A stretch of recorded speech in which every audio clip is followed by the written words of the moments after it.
भारत से लड़ने की कर रहे बात। घर में ही काबू में नहीं हालात।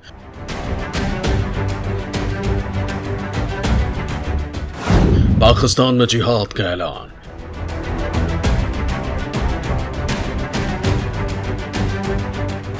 एक बार फिर पटेगा पाकिस्तान।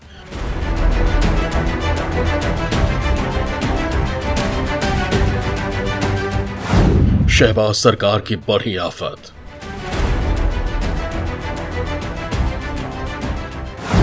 सरकार हुई फेल, मौलाना करेंगे खेल।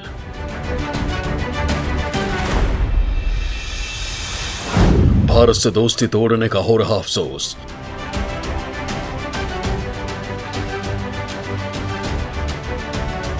लगा रहे गुहार, कर दो हमारा बेड़ा पार।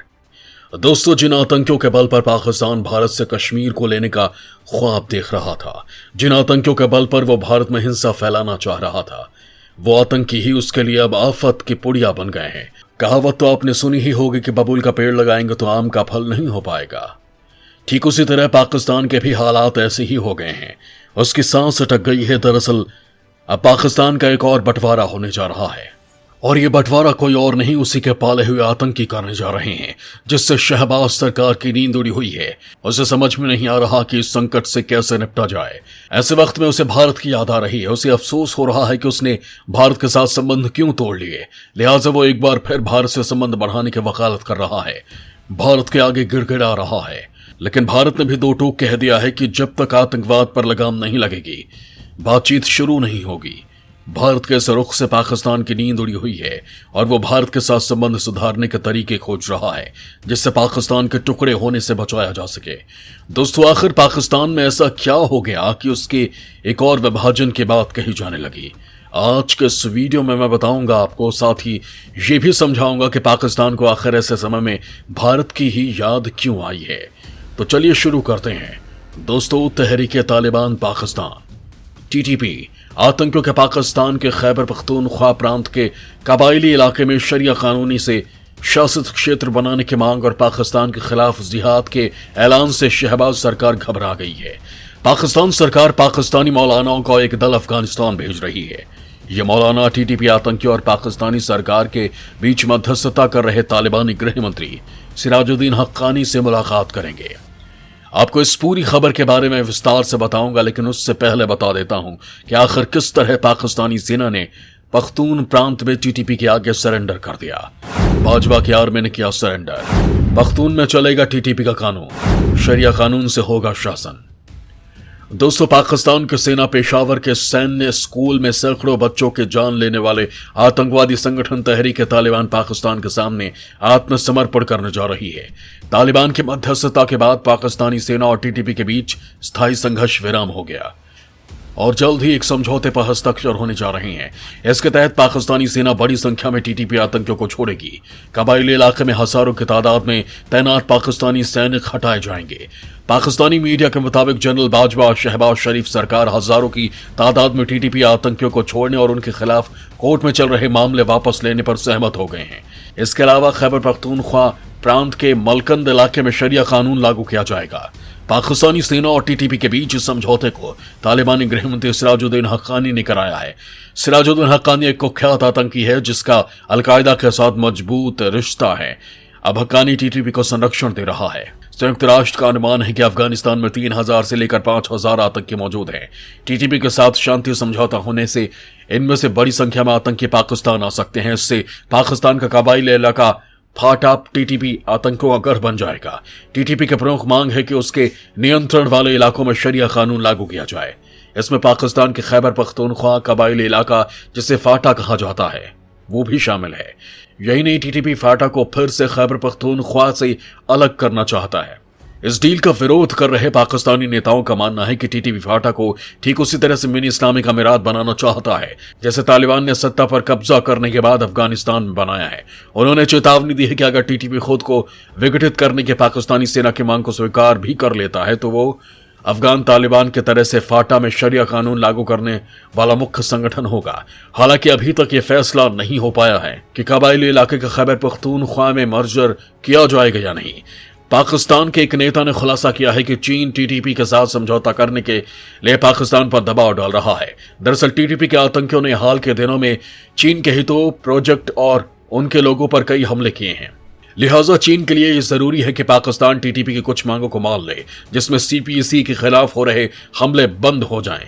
टीटीपी ने इस डील के बाद चीन के खिलाफ हमले नहीं करने का वादा किया है। इधर पाकिस्तानी सरकार के टीटीपी के सामने सरेंडर करने से पेशावर स्कूल में मारे गए बच्चों के माता पिता ठगा से महसूस कर रहे हैं। वो सरकार के इस फैसले से बहुत ज्यादा नाराज हैं। दोस्तों बता दो कि पेशावर आर्मी पब्लिक स्कूल पर साल 2014 में हुए हमले में 132 से ज्यादा बच्चों की मौत हो गई थी। ये सभी बच्चे पाकिस्तानी सैनिकों के थे। उनका कहना है कि टीटीपी के साथ डील करके जले पर नमक छिड़का जा रहा है। उधर पाकिस्तानी अधिकारियों का कहना है कि वो 14 साल से चल रहे उग्रवाद का खात्मा करना चाहते हैं। कई विश्लेषक इस डील के गंभीर परिणाम होने की चेतावनी दे रहे हैं। पाकिस्तान के पूर्व सांसद अफरा साहिब खटक का कहना है कि अफगानिस्तान में तालिबान को थोपने के बाद पाकिस्तानी सेना कबायली इलाकों को उन्हें सौंपना चाहती है, जिससे पश्तून नव उपनिवेशवादी क्रूर शर्तों के तहत जीने के लिए मजबूर हो जाएंगे। दोस्तों इधर पाकिस्तानी सरकार से समझौते के बाद टीटीपी ने अलग इस्लामिक देश बनाने का ऐलान कर दिया है, जिससे शहबाज सरकार घबरा गई है और वहां मौलानाओं को भेजने का ऐलान कर दिया है। पाकिस्तान में अलग इस्लामिक देश, टीटीपी ने किया जिहाद का ऐलान, घबराई शहबाज सरकार, भेज रही मौलाना। दोस्तों पाकिस्तान सरकार चाहती है कि टीटीपी शरिया कानून से शासित इलाका बनाने और जिहाद के ऐलान से पीछे हट जाए, लेकिन आतंकी अभी भी अपनी मांगों पर अड़े हुए हैं। एक्सप्रेस ट्रिब्यून की रिपोर्ट के मुताबिक स्थानीय जिरका टीटीपी को केवल सीज़फायर के लिए मना सकी है। पाकिस्तान के 13 मौलाना अब काबुल जा रहे हैं। इसके प्रमुख मुफ्ती ताकी उस्मानी बताए जा रहे हैं और इसमें खैबर पख्तूनख्वा इलाके के उलेमा भी शामिल किए जाएंगे, जिनका हक्कानी नेटवर्क के साथ करीबी संबंध है। ये पाकिस्तानी उलेमा टीटीपी कमांडर्स के साथ काबुल में आमने सामने की बैठक करेंगे। पाकिस्तानी उलेमा सिराजुद्दीन हक्कानी की मदद लेंगे, जिससे टीटीपी के साथ सीज़फायर को और ज्यादा प्रभावी बनाया जा सके। ये प्रतिनिधिमंडल टीटीपी को यह समझाने की कोशिश करेगा कि वो आदिवासी इलाके को स्वायत्त इलाका बनाने की मांग को छोड़ दें, जिससे पाकिस्तानी सांसद ने एक प्रस्ताव पारित करके खैबर पख्तूनख्वा प्रांत का हिस्सा बना दिया था। टीटीपी इस आदिवासी इलाके में अपनी इस्लामिक सरकार बनाना चाहता है, जहां पाकिस्तान के कानूनों से अलग शरिया कानून से शासन होगा। यही नहीं, इस इलाके से पाकिस्तानी सेना को भी हटना होगा। इसके अलावा टीटीपी ने पाकिस्तान की सरकार के खिलाफ जिहाद छेड़ रखा है। पाकिस्तानी मौलाना अब टीटीपी को यह जिहाद बंद करने के लिए मनाने की कोशिश करेंगे। दोस्तों ऐसे मुश्किल हालात में एक बार फिर पाकिस्तान को भारत की याद आई है। उससे अब लग रहा है कि भारत ही उसे इस भंवर से निकाल सकता है, और अगर उसने भारत की बात मानी होती तो उसे आज ये दिन नहीं देखना पड़ता। पाक विदेश मंत्री रो रहे भारत से संबंध तोड़ने का रोना। भारत से संबंध तोड़ने से क्या हुआ फायदा? दोस्तों पाकिस्तान के विदेश मंत्री बिलावल भुट्टो जरदारी ने भारत के साथ अच्छे संबंधों के जमकर वकालत की है। बिलावल ने कहा कि पाकिस्तान अंतर्राष्ट्रीय स्तर पर अलग थलग है, कई देशों के साथ हमारा कोई एंगेजमेंट नहीं है। उन्होंने कहा कि विदेश मंत्री के रूप में, अपने देश के प्रतिनिधि के रूप में मैं न तो भारत सरकार से बात कर पाता हूं, न ही भारतीय लोगों से। ऐसे में क्या ये पाकिस्तान के उद्देश्यों को लोगों तक पहुंचाने या उनकी प्रतिक्रिया को पाने का सबसे अच्छा तरीका हो सकता है? ऐसे में माना जा रहा है कि पाकिस्तान की शहबाज शरीफ सरकार आने वाले दिनों में भारत की तरफ दोस्ती का हाथ बढ़ा सकती है। हालांकि भारत ने कई मौकों पर साफ किया है कि आतंकवाद और बातचीत एक साथ नहीं चल सकती है। अगर पाकिस्तान को बातचीत करनी है तो उसे बिना शर्त आतंकवाद का समर्थन बंद करना होगा। दोस्तों आपको बता दूं कि अगस्त 2019 में जम्मू कश्मीर से अनुच्छेद 370 के खत्म होने के बाद भारत और पाकिस्तान के बीच संबंध ठप हैं। भारत के इस कदम के विरोध में पाकिस्तान ने एक तरफा तरीके से द्विपक्षीय व्यापार को निलंबित करने का ऐलान कर दिया था। इतना ही नहीं, पाकिस्तान ने दुनिया के हर मंच पर जाकर भारत के खिलाफ माहौल बनाने का भी नाकाम कोशिश की थी। हालांकि पाकिस्तान को संयुक्त राष्ट्र इस्लामिक देशों के संगठन और सार्क के मंच पर मुंह की खानी पड़ी थी। फरवरी 2021 में जब भारत और पाकिस्तान ने एलओसी पर सीज़फायर बनाए रखने पर सहमति जताई थी तो दोनों देशों के रिश्ते सुधरने की उम्मीद बढ़ी थी। संघर्ष विराम अब भी जारी है, लेकिन दोनों देश वार्ता फिर से शुरू करने पर सहमत नहीं हो सके। पाकिस्तान में अब सत्ता परिवर्तन के बाद कुछ स्तर पर संबंध सुधारने की उम्मीद बढ़ी है। दोस्तों दरअसल पाकिस्तान जानता है कि भारत विश्व में एक बड़ी शख्सियत के रूप में उभर रहा है और दुनिया के सारे देश उसके साथ संबंध बढ़ाने की वकालत कर रहे हैं।